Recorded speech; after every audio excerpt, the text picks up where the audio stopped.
In a world where uncertainty is the only constant, who are the people making the bold decisions to shape global markets? Welcome to Masters of Risk, the podcast that goes beyond headlines and dives deep into the minds of the leaders, visionaries, and strategists redefining how we think about risk. I'm Stewart Webster, your new host. Each month, we'll challenge assumptions, unpack complex systems, and explore the hidden forces driving credit, markets, energy, and beyond. From boardroom decisions to geopolitical shocks, this is where risk meets insight.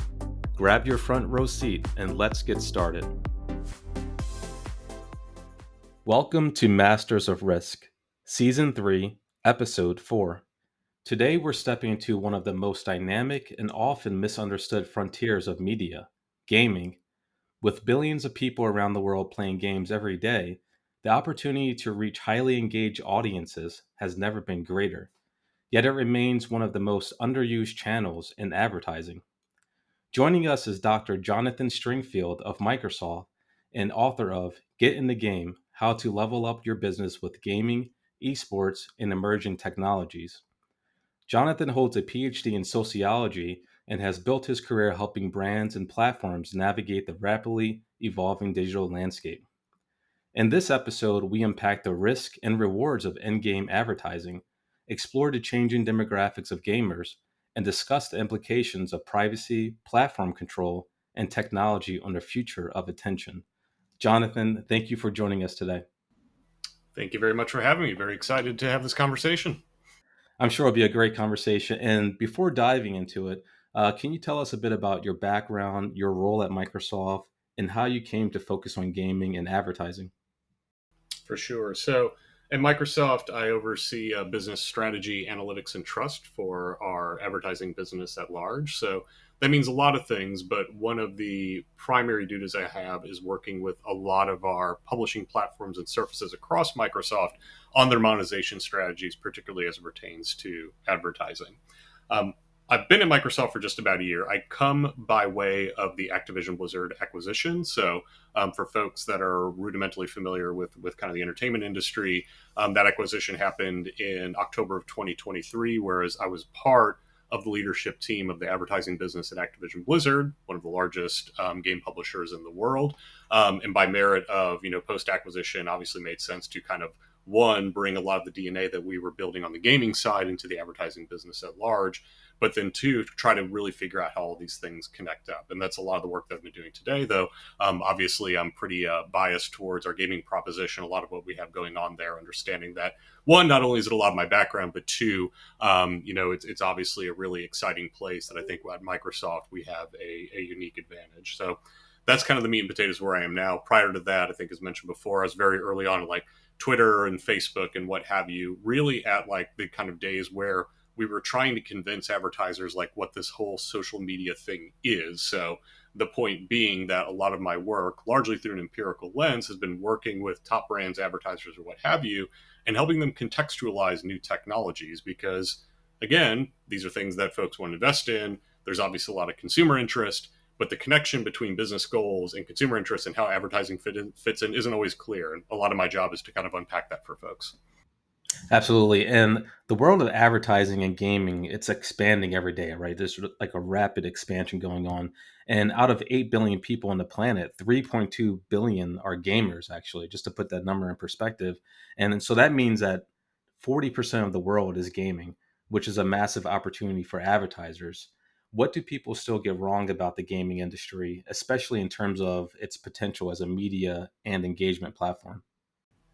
Yeah, I mean, I think the even just the scale of it and what that means in terms of the demographics that they're in is probably one of the most pervasive areas where folks tend to get hung up because as a practical example, like a lot of the time when I talk about the audiences that we have in gaming, I actually don't even use the term gamers because gamers in and of itself is like so laden with like misconceptions that like the minute I say that word, like folks immediately start thinking about like young men and they're thinking pretty exclusively about them like, playing in their rooms. It's dark, they have the headset on, like they're playing consoles, blah, blah, blah, blah.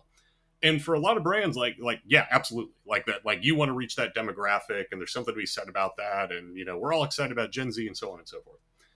But then the reality is, like, if you kind of take a step back and you think about, some, varies a little bit in terms of the amount, but like almost half the population of the planet playing games, just by law of big numbers, like it's not all like young men playing on consoles. It like that just can't be. So when you look at the average demographic of a gamer, you find like, yeah, the average age is, again, varies a little bit, 34 to 36, right?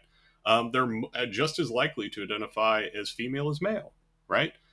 These are folks that have jobs and mortgages and so on and so forth. So, like, as you start to kind of like follow that little path of logic down, what you start to see is that the average demographic of a game player is the average demographic of a consumer, just by merit of, again, that law of big numbers, but also just because like gaming isn't this niche thing. It's now something that is essentially blockbuster mainstream entertainment. And that's a lot of what we're trying to get out there, that it's like, in the same way that your brand may or may not have, or your business or what have you, a strategy about how you integrate with television or movies or what have you, gaming is in that same tranche, not just because it's an upstart, is actually the largest form of entertainment in the world. Wow, that's fascinating. And we often talk about multitasking. So I'm thinking about watching TV or exploring social media. You're able to multitask there. But gaming is different. Gaming is one of the few mediums where a user's attention is fully engaged. So if you're playing a football video game and you're not focused, Hmm? you might throw an interception or a fumble, and that gives the opponent a chance to score. In a game like Call of Duty, the stakes are even higher. It's a battle scenario where the outcome can mean life or death for your character. So not only do we have the user's full attention, but there's Hmm? also a strong emotional investment. What kind of opportunity does that give brands? Yeah, I mean, I think what you're kind of touching on is, we talk about the size of the audience, and that speaks about breadth of the opportunity.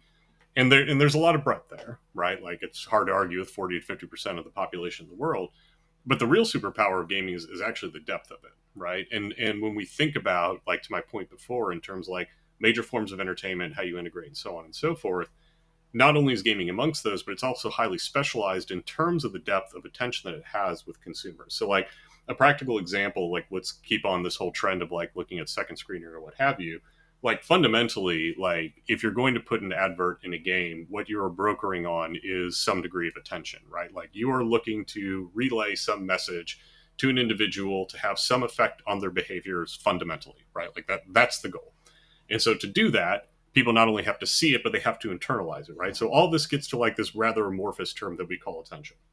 Now, back in the early days, and like this is where like some of my background is relevant to kind of things going on in gaming, like, again, very, very early on at Facebook and Twitter and whatnot, there was this concept that was talked about a lot, that like as folks were starting to get a little bit worried or nervous about like dual screening and fragmented attention, like this was like, I don't know, 2010 or something like that, when like, yes, this had been happening forever in terms of consumer behaviors, but like advertisers at that point were getting wise to the fact that like, no, people aren't robots that like get home from work, sit in front of their TV and like tune into that for like 6 hours. They have smartphones, they have other stuff going on. So like then this whole thing about second screening became very, kind of contentious. And like what this basically meant was like, again, kind of what we all do. Like, you're sitting on your couch, like, yeah, maybe you're watching something, but also you got your phone in front of you, right? And then the social media platforms, we talk a lot about like, again, where was the attention focused for the most part? That, let's again say 2010-ish in terms of the era. Yes, I'm sitting there, I'm watching TV, I have Facebook or Twitter open on my phone, and realistically the argument I'm making is I'm paying attention to that mobile phone. Now, today, things haven't changed that much except for the relay of the content, right? So, like, you're probably still sitting there and you're watching television, but it's probably not linear TV, right? It's very likely connected TV. So, fine, okay, so that's changed. And I still have my phone out. And maybe I'm still going through social media or what have you, and the platforms have changed quite a bit, obviously, between here and there. But to your point, it's also just as likely, if not more likely, I'm playing a game. Now, that same dynamic's there in terms of where am I paying attention. But again, to your point, even if like it doesn't even have to be a Call of Duty. Like, let's say it's a Candy Crush. There are mechanics that I have to engage with, right? Like, I can't just kind of idly flip past people's vacation photos and what have you. I have to interact with what's going on there. So, what kind of happens and why this is important for marketers is like some of these same fundamental human behaviors are there, But the way in which the content is constructed, it has become that much more better at actually garnering that attention. That's realistically what they're looking for. And this is really the superpower of gaming, whether it's in combination of multiple types of devices that might be going on, but certainly in the case if you're sitting down and doing that as a dedicated activity, you're just going to be locked in that much more. And therefore, when done in the right way, it becomes that much better of a platform to convey that message that you're trying to impart upon someone. And kind of want to understand in-game advertising and cross collaboration. I was actually looking at Microsoft's Forza Motorsport, which is a car racing game, and I was actually blown away by the types of cars you can race. So they have Porsche, BMW, Corvettes. There are actually over 500 different cars that you can customize and drive. But what really caught my eye is the specificity. So not only can you drive the Porsche, but you can drive the 2023 Porsche 911 GT3 RS. Like, this is very specific, and it kind of gives the Mm-hmm. car enthusiast an opportunity to see that car, really experience that car.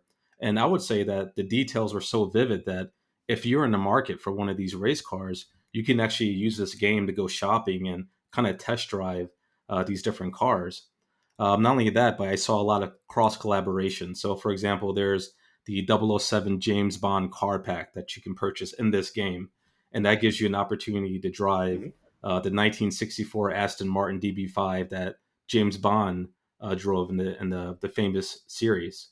There's also the Lego Speed Mm-hmm. Champions and the Hot Wheels series. So there's these massive collaborations and direct advertisements with other companies. And in-game advertising, it might feel new to some people, but hasn't that been around for decades now? And how has it evolved from the early days of Pong, for example, to today's immersive ad experiences? Yeah, I would actually say for about as long as there have been video games, there have been ads in them. Now, again, like some of those ads were just ads for like the developer's next video game, but nonetheless, it was an ad, right? So like the classic example is this game called Adventure, which was obviously like a very early on one for Atari, and like the developer put in basically an ad that was an Easter egg within there for his next game, right? But like the core idea was there that like there was recognition that like there is space for messaging within these. In that case, like obviously a little ham-fisted, but as we started to build out these worlds, there was apparent that there was an opportunity here, not entirely unlike, again, other forms of entertainment, whether it's television, movies, or what have you. And so what's happened then is like there's been kind of these, I guess you could call it waves, but I don't think there's like any kind of regularity to it. So it's less like this nice even sigmodal, but like kind of these peaks and what have you in terms of like when interest came into games. But I think what you've seen in recent years is that there's been a confluence of factors that has readily brought this much more to the attention, the forefront of how folks are thinking about it. So, like, one of which is basically just how these games are constructed with internet connectivity and what have you, right? So, again, to your example, like in a Forza or perhaps like old like football games or what have you, like there were ads in some of those, but like the trick is like they weren't connected to the internet. They weren't like dynamic environments. What that meant is you had to go strike a deal with whomever, right? And you'd code it in your game, and that's cool because like it actually like mimicked what you'd expect to see in real life. And this is a part that we'll come back to because it's an important one. But like that's it. Like that's not really how like brands like to do sponsorships. That's like it's just very orthogonal in terms of like how they would actually do a deal in terms of like marks and rights or advertising or what have you to have something like hard coded in the game forever, right? Like you can boot up some of these old games like the Sega Genesis and you're still going to see an ad for whatever. And I guess maybe that brand got great value out of it because you can still see it like 2 or 3 decades later. But nonetheless, that's like not how we like to transact. So now we have internet connectivity, we have programmatic technology, we have all these wonderful things that we can make it a little bit more dynamic. Great. So like that's one thing. The second is to the point before access for games, both in terms of the devices, i.e., cell phones, but then even the design of the games have gotten much more inclusive to encompass some 40 to 50% of the population. So not only can you start buying ads a little bit more like how you would like, or sponsorships or what have you, but then also the breadth of the audience kind of matched what you would want to see for any given buy, whether again, large forms of entertainment, social media, and so on. And then I think the third piece is in terms of like games resonating with the cultural zeitgeist, like there is something to be said about like, you know, we're quickly getting to the generation of folks that have grown up playing video games their entire life. Like I myself am a good example of that. I'm ostensibly within the prime demographic of consumers for the most part. And like I grew up playing video games and I play them now and now I play them with my kids and I have a mortgage and I buy stuff and so on and so forth. Right. So like there's a lot of people like me where like you're just kind of in that mode where these are folks that have been like well acculturated to this as a form of entertainment and therefore like a much more likely way to reach them. So you have that plus like, look at things like the adaptation of video game IP to television and movies or what have you, that like you're starting to see stories that are formerly interactive appear elsewhere to the point of even if you've never played a video game in your life, you might know the story of Fallout or The Last of Us or what have you by merit of this appearing otherwise. So like you have all these factors where you have like the scale of the audience is there, it's getting easier to buy, and it's increasingly culturally relevant across a number of different axes. And what was before something where folks would just kind of like ebb and flow a little bit in terms of investments is now getting to a place where, again, in my mind, biased as it is, but I think increasingly within the broader business world, folks are starting to see this as pretty essential or something that you kind of need to understand and get involved with by merit of how it continues to grow and continues to influence consumers across all of these different channels.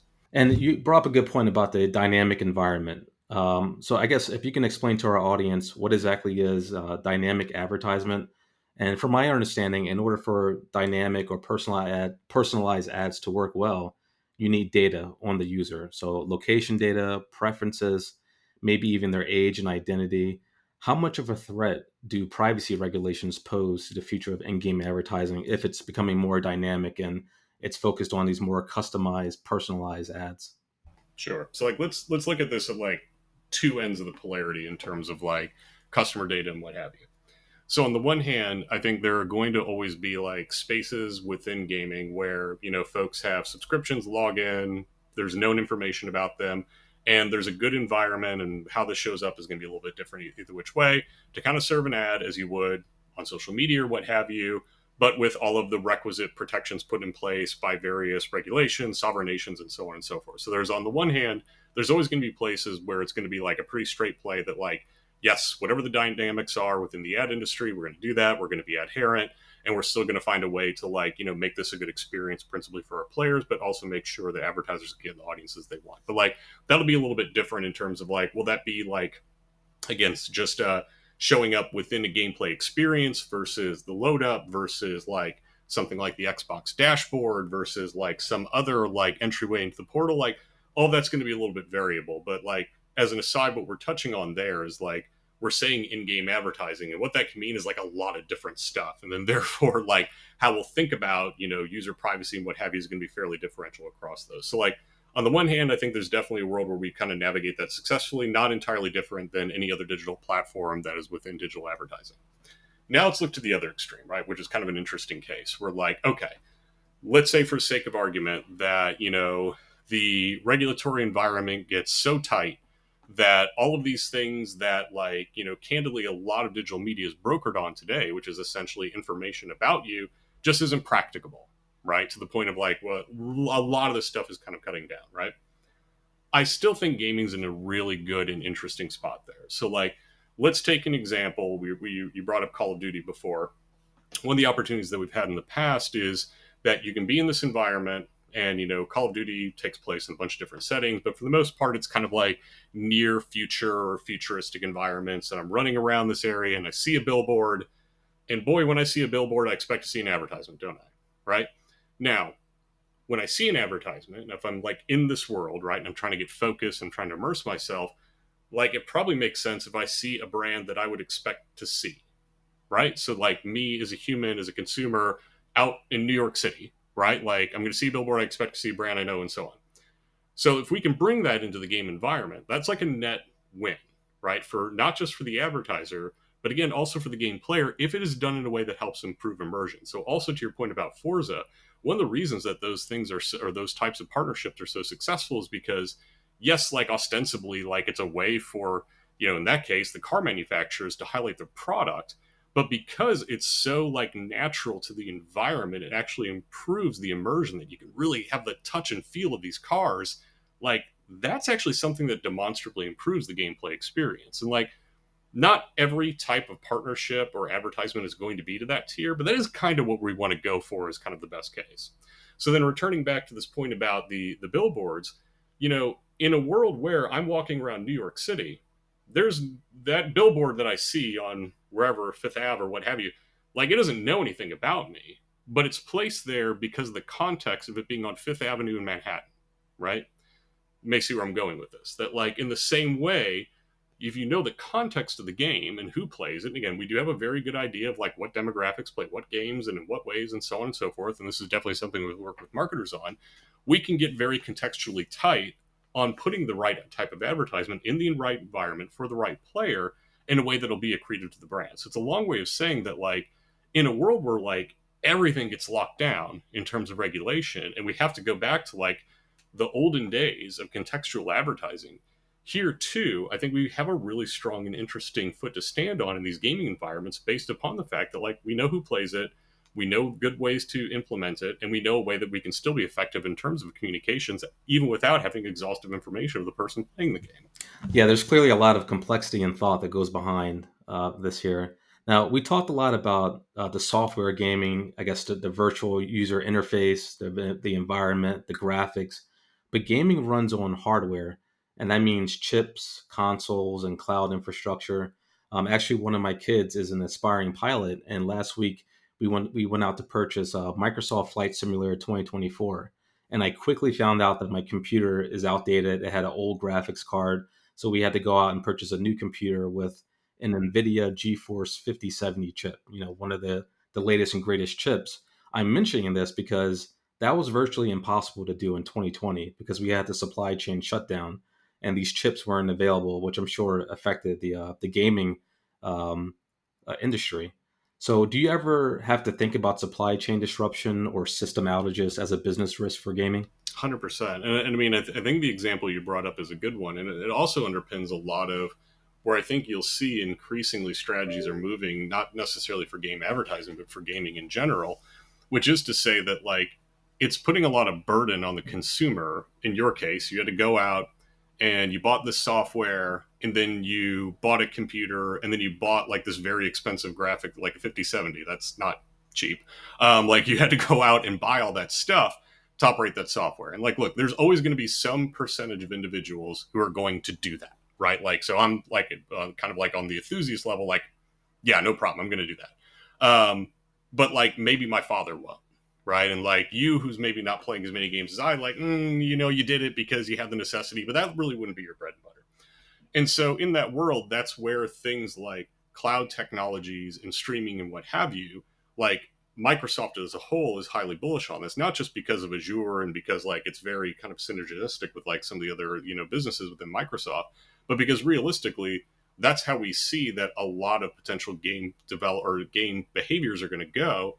That, like, people want to be able to play a game burden free on the device they want, when they want, with whom they want, without all the overhead. And realistically, the only way to do that is through cloud streaming. So, like, you've even seen probably some of our consumer, marketing that we've done on Xbox has all been like Xbox, like every screen is an Xbox. And like, that's exactly what it's talking about. That, like, you went through all that rigmarole to play that game, but you also could have got a subscription to Game Pass and played that on your phone, right? Like that was also another option that was like totally applicable. Now, I don't think your kid would have been jazzed about playing Flight Sim on his phone, but in theory, that was totally possible. So, on the one hand, in terms of behaviors, like, we want to try to like get these potential supply chain snags away from the consumer base when and where possible, just because, not necessarily because we have like, anything beyond just wanting to make a good experience for the consumer and to have it open to as many people as possible.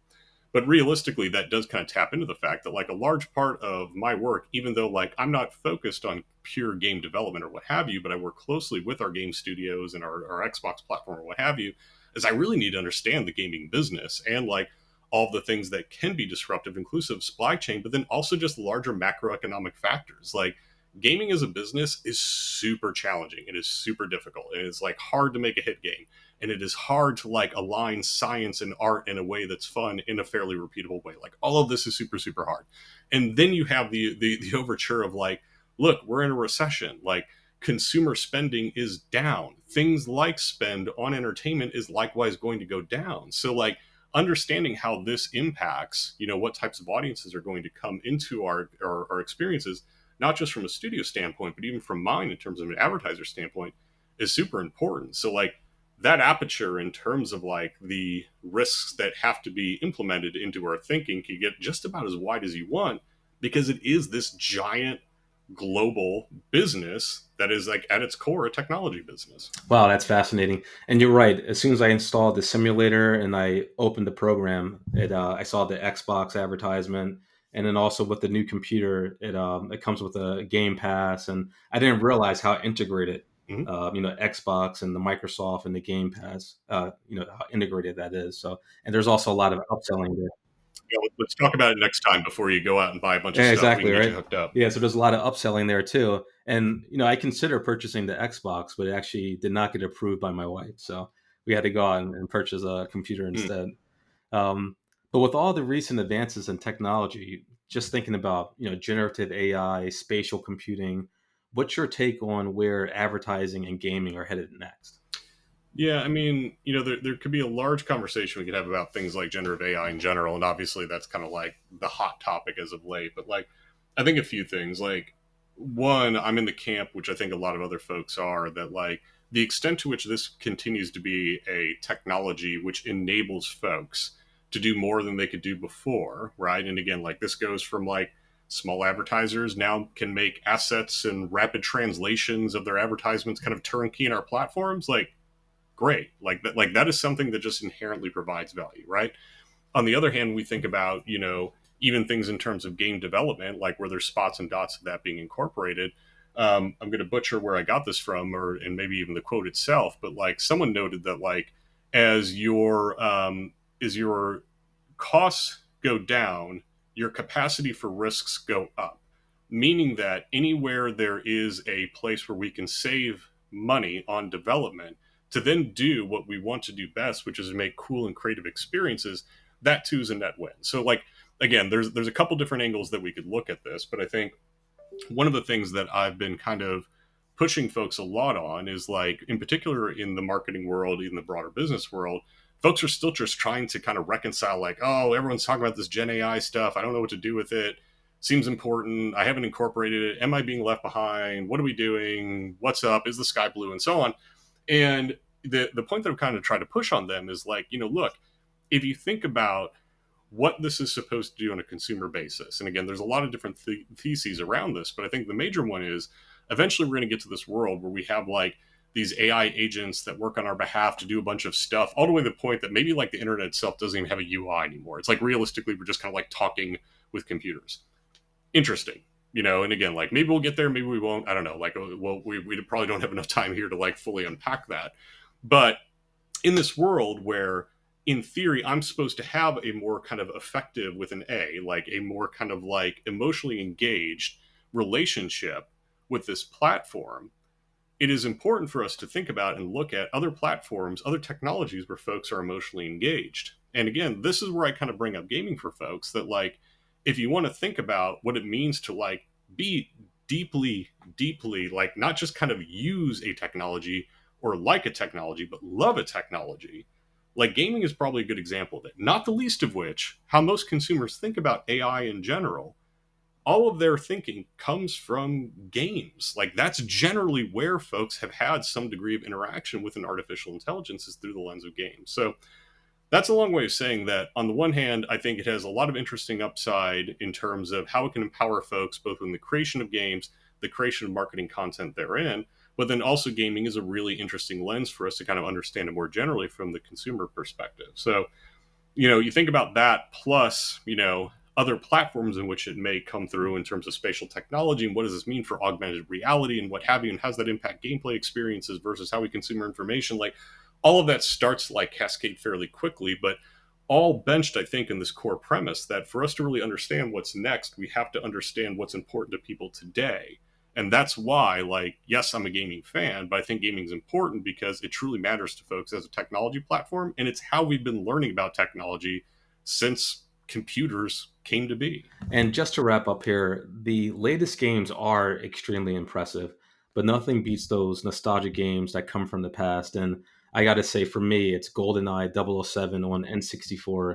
To me, that has to be one of the greatest games of all time. And I'm just thinking about the split screen multiplayer with your friends, and everyone's yelling at the screen. And Of course, we have that universal rule that you can't play with Odd Job. He was like the cheat code character.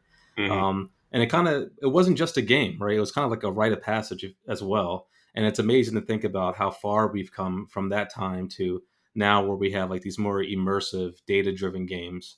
So, just for fun, what's your favorite nostalgia game? Yeah, I'm like notoriously bad at favorites. I'm just like one of those folks that can like never just like I'll give you a list of like 10, but never one. Gaming, I always have one in the chamber, as you might suspect, and it's actually a game called Ultima 7. So this is a computer RPG. I don't know when it came out, early 90s, I think somewhere around. So it's like Ultima series by a gentleman named Richard Guyrot. Fascinating individual. He's been to space. He's been to the bottom of the ocean. He's like the father of modern like role playing games, and like this really seminal series. And like again, in terms of its historical significance, like there's a ton there. It also like was one of the basis of like semi permanent worlds and what have you. And that again, from a technological standpoint, really interesting. But that's not the reason I pick it. Like the reason that I picked that is because that's a game that I used to play when I was a young man with my mother. And like that was our common like point of like of course I had other points of connection with my mother, but like this was like a really important common connection to me. And so like when I think about things like in the same way when you're talking about Goldeneye, you weren't talking about like all the technological sophistication when you talked about the relationships you had with other people through it. And same with this, but in this case, like how I had like a bond with my family. And I think those are the most important ones in terms of like, I think with any effective media or any effective art, it's not just about the media itself, it's about how it connects other folks together. And again, games are meant to be played with others. And I think by even just that rubric, understanding how it brings us together is what makes it powerful and also what makes it poignant for us to think about, again, in conversations like this for business, for technology, for what have you. Gaming is no longer a niche. It's a global force shaping how people connect, express themselves, and experience brands. As we heard today, the real risk isn't just about entering the space too early, it's about underestimating where attention is already going. From evolving privacy laws to supply chain fragility, and from content sensitivity to the exponential pace of tech innovation, the gaming world is a proving ground for the future of advertising. It demands not just creativity, but foresight and a willingness to engage where audiences are most present and most immersed. A big thank you to Jonathan for joining us and sharing his insights. If you enjoyed this episode, don't forget to like, share, and leave a review. Thanks for listening to Masters of Risk. I'm Stewart Webster, and we'll see you next time.